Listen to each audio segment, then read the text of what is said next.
Welcome to another episode of Game with Dame. I am your titular host, and I am here to tell you today that I love Dead Cells.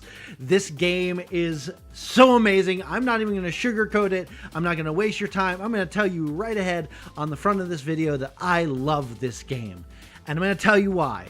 Thanks to GameSpace.com and Motion Twin, I had the opportunity to try this out for review over at GameSpace. You can check out the full written review over there. This video is going to cover a lot of the basic points, but I want to tell you today why I think that the Metroidvania genre is dead, and it ushered in a new era, the DeadTroidVania game, because with Dead Cell, we have a worthy successor to the 2D side-scroller action exploration games.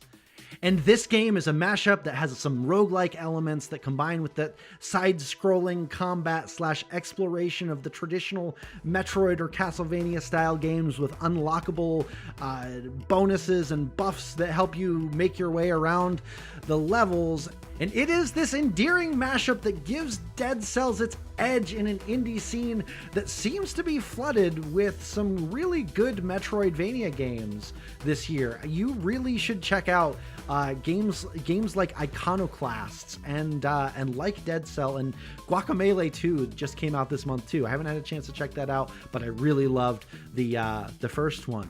Really good with the right tortilla chips. Anyway, back to the farm here. In Dead Cells, you play as an undying prisoner condemned to an eternity of fighting, striving, and ultimately dying to unlock the mysteries behind your sentencing, the madness of a king, and the malaise, a sickness that ravaged the kingdom. To do this, you will die a lot.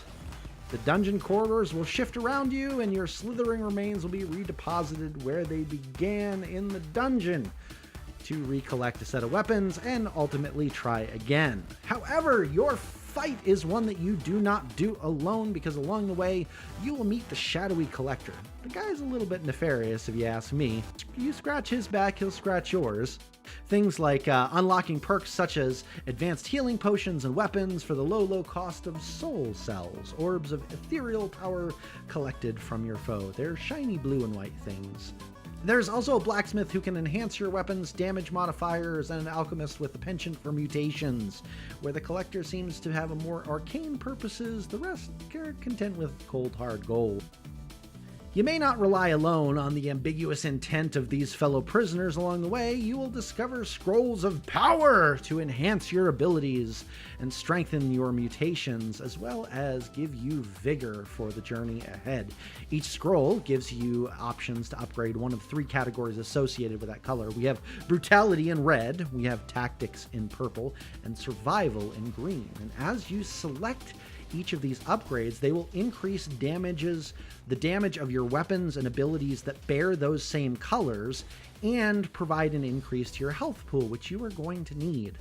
But be careful how you stack these stats. There is a diminishing return on the amount of health that you will receive from a given category. More damage might be tempting, but it's not going to do you any good if you don't stay alive. Speaking of weapons and abilities, there are a vast number of unique weapons, abilities, bombs, traps, etc.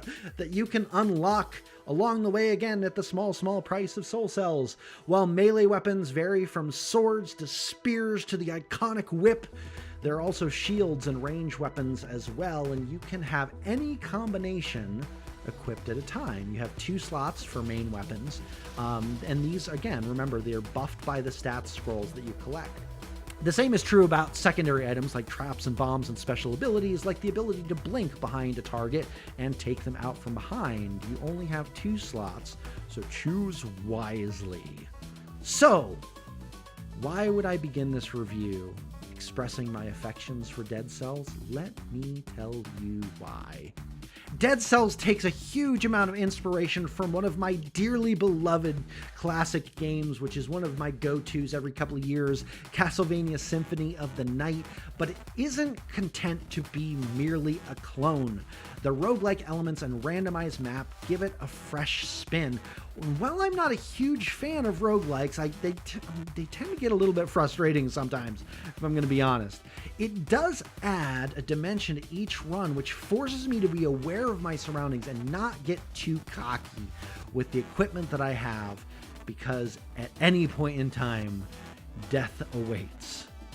And this is helped along in no small part by some of the quality of life updates. I think one of the biggest pitfalls, and I recognize this every single time that I go back to a classic title, and especially the ones that Dead Cells draws inspiration from, is there's this lack of mobility, or it feels like there's this sluggish mobility. Where games like Symphony of the Night show their age in that department, Dead Cells shows off some new tricks with the ability to dodge roll and to parry incoming attacks. And these simple additions really turn the pacing of the game up while affording you the options of how to play. You could play it safe with the dodge rolls, or you could throw your enemies off balance with a perfectly timed parry attack, leaving them vulnerable to your brutal assaults. One of my biggest complaints with Dead Cells is that at a certain point it feels like your progression slows dramatically. There are some mobility runes that will assist you in the runs to clear paths to different locations and such, but you are left kind of in a pinch to figure out how to find those things yourself. I had to go to the internet to find that. This leads to a measure of repetition, but that repetition does have some rewards of its own in the form of unlocking extra gear, so it isn't a total wash.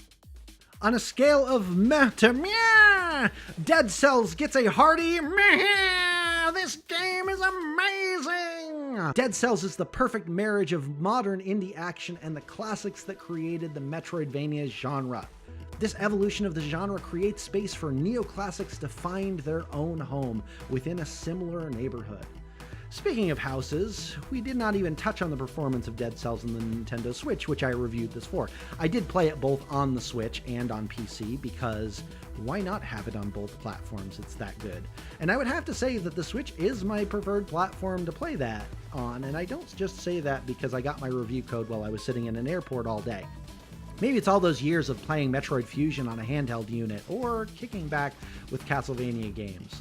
Whatever the case is, Dead Cells couldn't be more at home on the Nintendo Switch, whether on the go as a handheld or in the comfort of your living room. If you want to play a worthy successor to the long line of Metroidvania classics and are willing to experience the roguelike difficulty to get it, Dead Cells is an experience worth having over and over and over again, even if it means that you're also going to die over and over and over again. Well, my name is Dame, and for Gamespace.com, this has been Game with Dame.